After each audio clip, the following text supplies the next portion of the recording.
So this is the turning moment diagram. So we explained that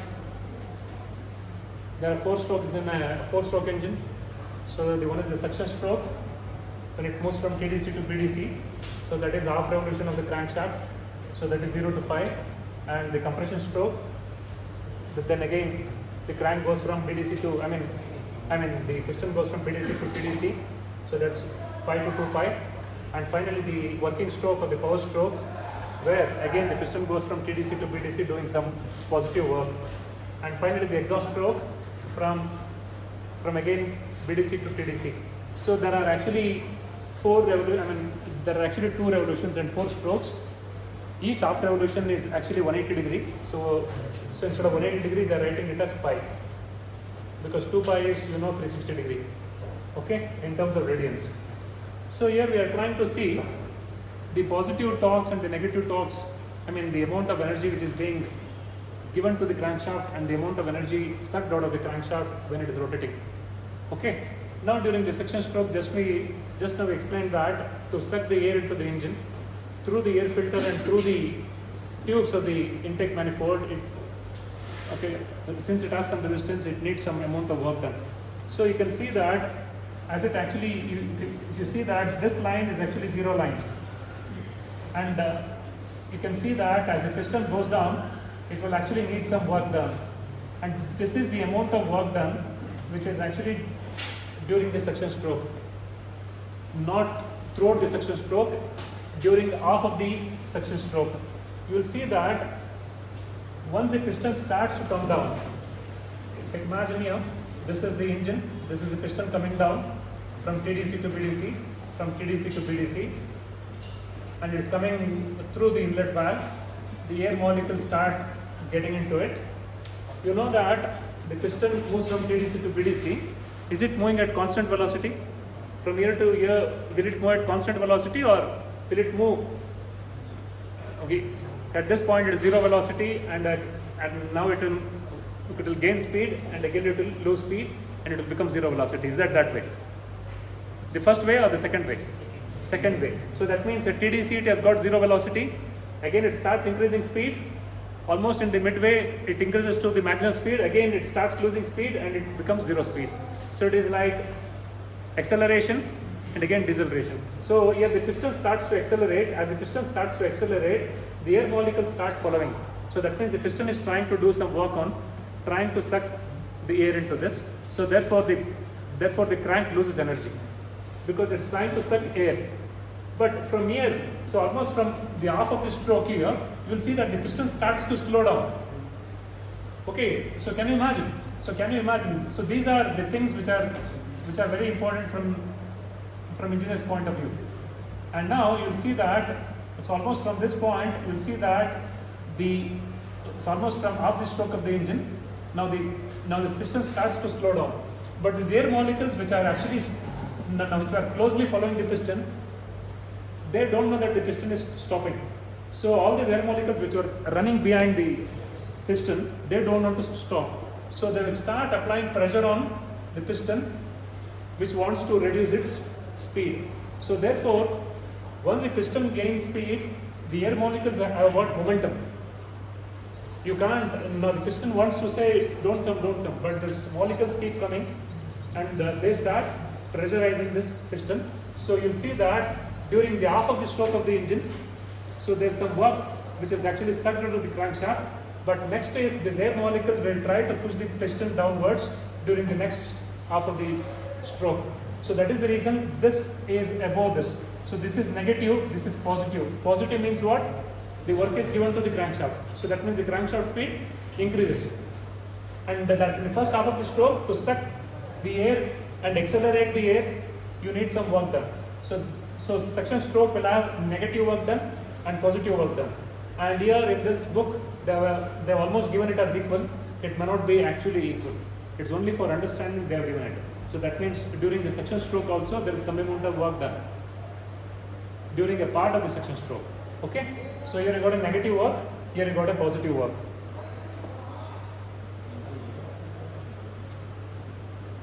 Okay? Just move.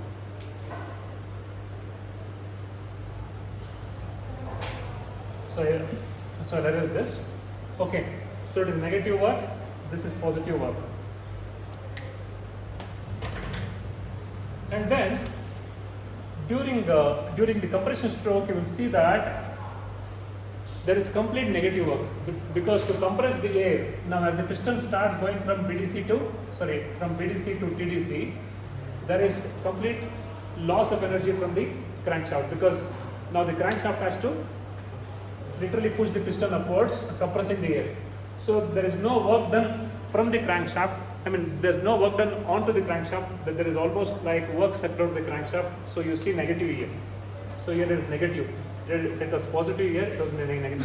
It was negative.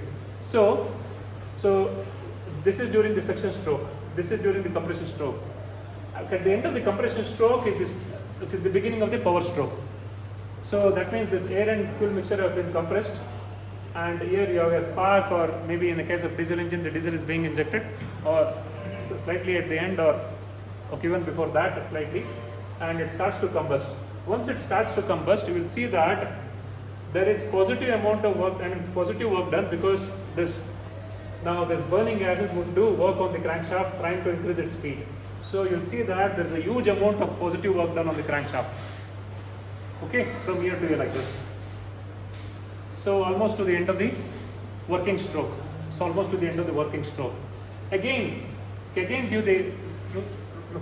the exhaust stroke, when this piston is going from BDC to DC, the last stroke is the exhaust stroke. You will see that initially, so this side I have written it as suction that's intake manifold. This side I will show it as exhaust. As the piston starts going upside, you will see that this tubes would have had some expansion, something like this. So can you imagine, this air is actually going into a larger volume. So it is like increasing its speed into a larger volume. So now what will happen is that once this exhaust valve opens, okay, as the piston starts to come outside, there is some pressure in the exhaust gases initially. So the piston wants to push these exhaust gases out, and so almost to half of this exhaust cycle, the piston will feel the pressure. But once these air molecules start escaping into low pressure area, then what happens is that it will start to create a vacuum behind. It will start sucking the air which was already here. So I think, can you imagine this? Okay, are you able to feel this? So I can actually give you an example here. Now, you know that you have played in Deepavali. So you place a container over a cracker. You can imagine this is a cracker. And you place a container like this. And you actually light fire. So what happens? The container goes upside. Now you do this. Guys, sometimes you do this. Now you have the container here, and you actually keep this cracker somewhere here somewhere. It doesn't happen every time. You keep the cracker here and actually light up. You see that sometimes this container actually crumbles inwards, because what happens is that now these escaping gases outside will escape, so creating a vacuum here that will actually crumple this can. Instead of actually expanding the can, it will actually crumple the can. So that means these gases which were actually going out like this, they have started accelerating. See here, imagine here is an air molecule, here is an air molecule, here is an air molecule. Now as they actually enter into a larger space, the gap between these air molecules starts increasing. So gap between the air molecules increasing means what? Vacuum is being created. So it creates a vacuum. So that vacuum would suck the air molecules here. So now what do you mean by sucking? Sucking means it is aiding the piston to come up. So that is actually adding positive work to the crank. So in this way, even during the exhaust stroke, some amount of work can be done. It is the reason people say don't actually mess up with the company exhaust, because the company exhaust would have actually made the flow in such a way that you could extract some amount of positive energy even during the exhaust stroke. But if you try to create a lot of resistance in the exhaust, so then instead of this positive work, you may actually create a lot of negative work like this, which could actually take away from the, which could actually take away some power out of the engine. So these intake manifolds also, of course, people say you should actually use a performance air filter, like K&N air filter. Why? So K&N air filter, if you use, so they have very less resistance to sucking the air. A regular air filter which has got a paper type of air filter, now for the air to pass through that itself is difficult. The engine has to work a lot, sucking the air through that paper filter. So that amount of negative work can be reduced. So you can have this smaller if you are using a performance air filter. So like this, you have negative work done, positive work done, negative work done, positive work done, negative work done and positive work done, which should actually decrease the speed, slightly increase the speed, again decrease the speed of the engine, increase the speed of the engine by a large way, again decrease the speed and increase the speed. So engine speed should fluctuate actually, will fluctuate definitely. But with the use of a flywheel, we can actually reduce this. So here you can see, now the graph that is now shown here is actually varying torque produced by the engine without flywheel. Okay, without flywheel. Suppose if you got a flywheel, then the flywheel will actually try to store all this energy and give a mean torque, which is actually given by this. You can see here. So this is the mean resisting torque. That's the mean resisting torque.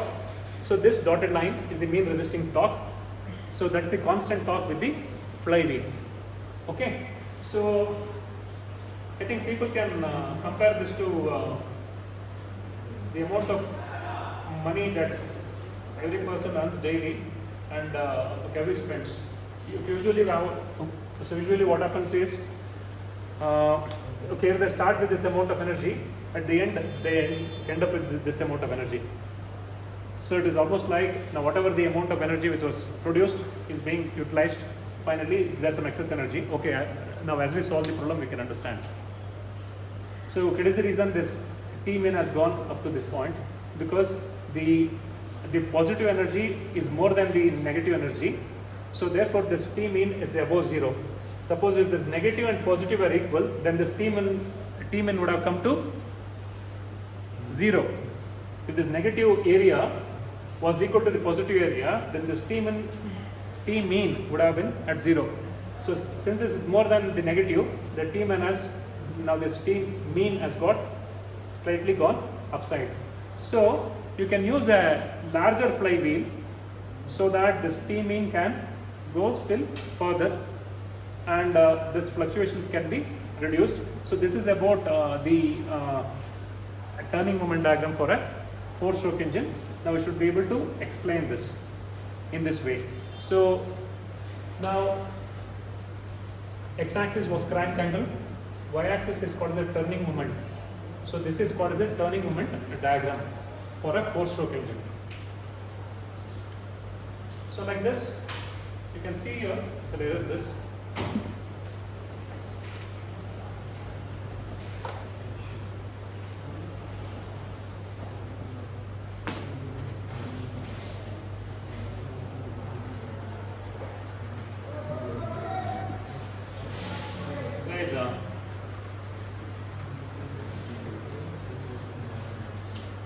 So I try to show a video.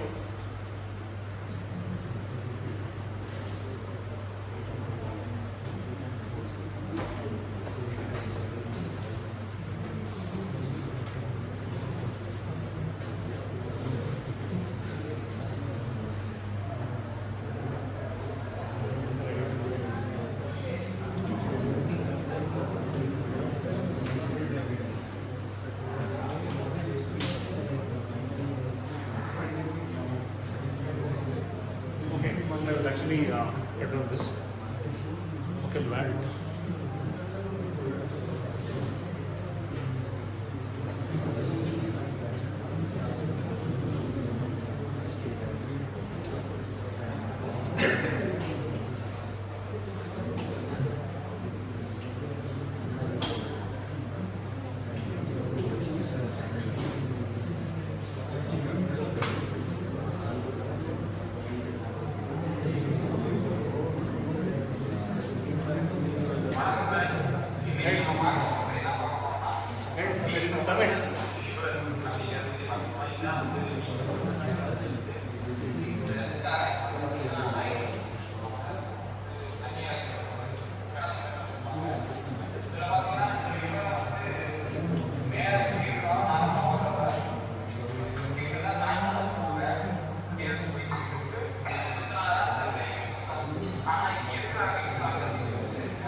Guys, you can see here, just trying to start doing it.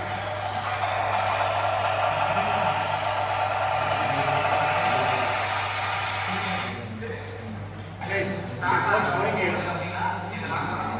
Guys, showing here. See, if you want to crank,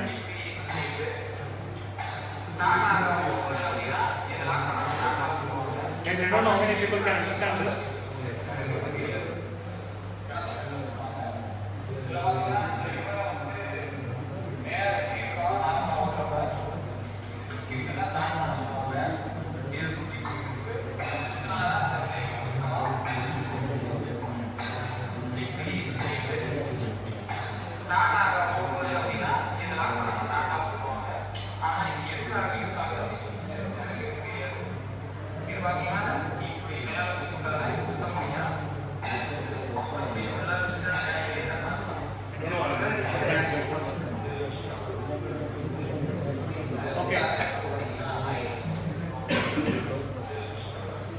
Guys, basically, so I think you would have seen this, what is called as the decompression lever, which was actually trying to show. So the decompression lever which I was trying to show here. So this decompression lever, which is there, which will actually try to, so there's a lever here, which is called the decompression lever. So that lever goes and operates this exhaust valve. So that means once you actually operate that lever, that goes and opens the exhaust valve. Once you go and open the exhaust valve, so that means valve is not operated, the valve is also operated by cam, but you're also operating it externally through a lever. So that means you're partially opening the exhaust valve manually through a hand. So what happens when you do that? Once you do that, now what will happen is that if you're trying to crank this engine, as you crank, you're trying to work against suction. You're trying to work against compression. But working against suction is not a big problem because the amount of energy required is less. But trying to work against compression is difficult. So what happens is that earlier Enfield engines, you could have tried, when you're kicking it will hit back. Earlier Enfield bullets had what is called as decompression lever, which had a very small lever. So they used to actually press this, decompress this, do like this, so gain some speed and then leave this as they actually press it very hard. So like that, what they do is here, they have a lever which is called the decompression lever. So that, now what it does is, it actually tries to make this compression zero. So that means you can reduce this compression because there's no compression happening because you have pressed a decompression lever. That decompression means valve is open. When the exhaust valve is open, when you're compressing, the air will not get compressed because the valve is open. Right, or I think is it going to the head?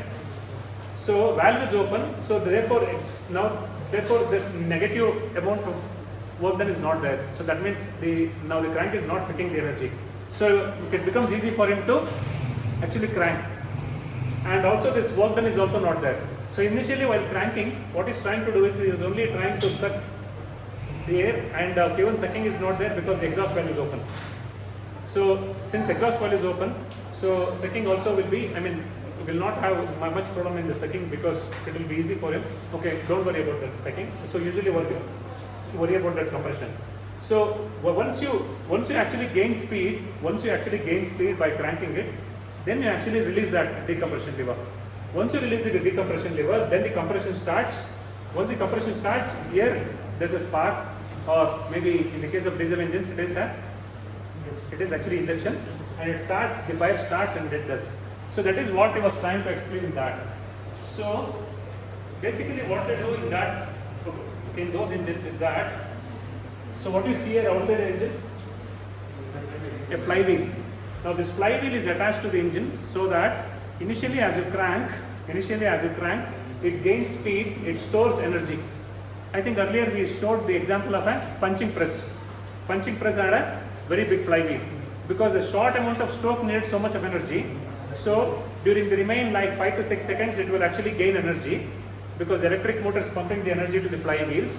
Then only that short amount of stroke where it actually has to supply all the energy, like 20% of the energy to actually punch it. So in that way, so this flywheel will actually gain energy, and then you can close the decompression valve. Then the firing starts. In this way, you are trying to reduce the compression by using the decompression valve. So this is about the turning moment diagram in the case of diesel. That's in the case of diesel engines. And let us actually look at the turning moment diagram in some vague examples. So can you see this, guys? So can you see this? Now this guy has 2 legs, but this guy has just 1 leg, and is trying to cycle. And when they are trying to do this, so can you imagine what would be the turning? Because when we say big words like turning moment diagram, I think your thoughts get lost. So I'm trying to give a very vague example like this, because these are like almost like the connecting rods in the cranks. Okay, it is like actually 2-stroke engine with 2 cylinders, because 2-stroke engine does work in every cycle. Okay, so it is like 2-cylinder engines of 2-stroke, something like this. So you can see the turning moment diagram which actually changes like this. So this, now the previous one was with respect to, is it seen in the camera? Okay, you can see when I got a person with 2 legs, he is able to crank every half cycle. So that means it is the amount of work done on the pedal. That's with 1 leg. Again in this left leg, you can actually do the work. Like this, we will see that this is like the turning moment diagram, because in every cycle is doing work. But in the previous single cylinder 4-stroke engine, there were 0, pi, 2 pi, 3 pi, 4 pi. In that, only 1 stroke had the power. But this person with 2 legs is equivalent to 2-cylinder 2-stroke engines. So he is able to develop power in each stroke like this. This is how turning moment diagram will be for 2-stroke 2-cylinder engines. So now you understand the difference between a turning moment diagram for a 4-stroke engine single cylinder and 2-stroke engine double cylinder engine. Like this, suppose imagine this guy with only 1 leg.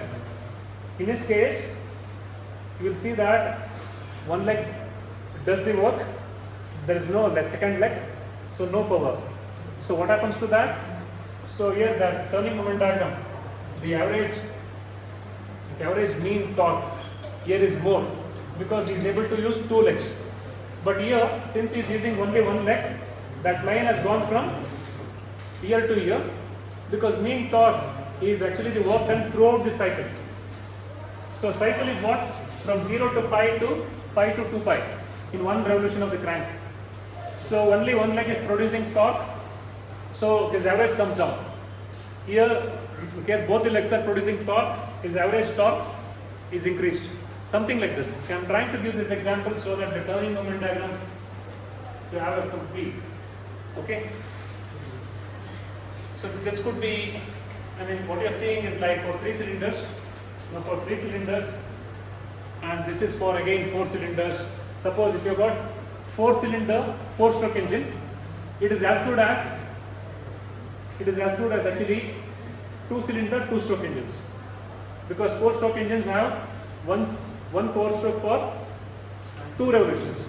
So that is as good as actually 2-stroke engines 2-cylinder. So you will have the same pattern again. Okay, something like this. Suppose if it is a 3-cylinder engine, you will see that the first cylinder is here, it has got a torque something like this, the second cylinder has got a torque something like this, the third cylinder has got a torque something like this. You can add all these values, this value, this value, this value, that amounts to this. Now in the second point, you can see somewhere here, you see you add this value, it goes to this value. At this point again, you add this value, now it goes to this. So you're adding this 3-cylinder torques, and finally it gets to some varying torque, something like this. I think this torque variation is not that very clear. So, but you can imagine something like this. So these are like the turning moment diagrams for different types of engines. So you don't have to literally imagine this, because in the examination there is no marks for imagining with the turning moment diagram. You just need to understand why it is done. So here is some interesting fact about the flywheels. So up to now what I actually said about is actually the turning moment diagram. So now we are trying to say the use of the flywheel. So use of the flywheel is something very related to this. Guys, can you say this? So can somebody explain this? Of course, the explanation is already shown here. Okay, can you explain this? Somebody is trying to hit with a sledgehammer on somebody's chest here. Do you feel that the person is safe? Now, can that person be safe without that stone? Without the stone? No. Without the stone, if somebody hits it, it's gone. But with this stone, what's happening? So now the stone has got a lot of mass. The mass cannot accelerate suddenly below. Okay, so somebody hits this, so the inertia, now the stone will resist the acceleration and therefore save this person. And it will actually spread all these forces onto the whole of the body rather than to a single point. Very similar to this, what is happening is, in the case of the flywheel, you see that what component is there now on this side of the flywheel? Gearbox and the engine. Now what side is no ma'am? So the gearbox, and you got the transmission and the wheels, finally connected to the wheels. This side you got the engine. Sorry, I made a mistake. This side you got engine, this is the flywheel, this side is gearbox and wheels. Now you can see engine wants to rotate, but the wheels don't want to rotate because they have resistance. So what is happening when you're trying to ring your clock? English ಅಲ್ಲಿ ಬಟ್ಟೆ ಹಿಂಡ್ತೀವಲ್ಲ, ringing. So ringing the cloths to dry the cloth, to actually remove water, the same thing happens. From this side, the engine is trying to ring all these components, but the wheel doesn't want to. It is like from one side, one person is trying to hold, now from the other side, some person is trying to hold and ring like this. So the engine is trying to rotate these components, but the wheel doesn't want to rotate these components. So all these components in between are actually under huge amount of torque. Now imagine this case. Suppose if this flywheel is not there, suppose if this heavy mass is not there, then the engine increases torque, decreases the torque. So then without this flywheel, all these components would be like torque. Very similar to that person with the hammer without the stone. Now what would have happened? It would have hit his chest. In the same way, if this flywheel was not there, suppose if engine was directly connected to these components, the engine wants to increase torque, then these components would have actually got more twist or less twist. They would have got actually twisted more. So if you are using a larger flywheel, it is like a larger stone in between that will actually protect these components, because to increase the speed of the heavy metal is not easy. That will try to resist acceleration, angular acceleration. So therefore it will try to absorb the energy and actually protect this downside components. So it is the reason why flywheels are important. In this way, the flywheels can actually protect the drivetrain components by absorbing sudden rush of torque. So this is about the turning moment diagram. So we'll actually have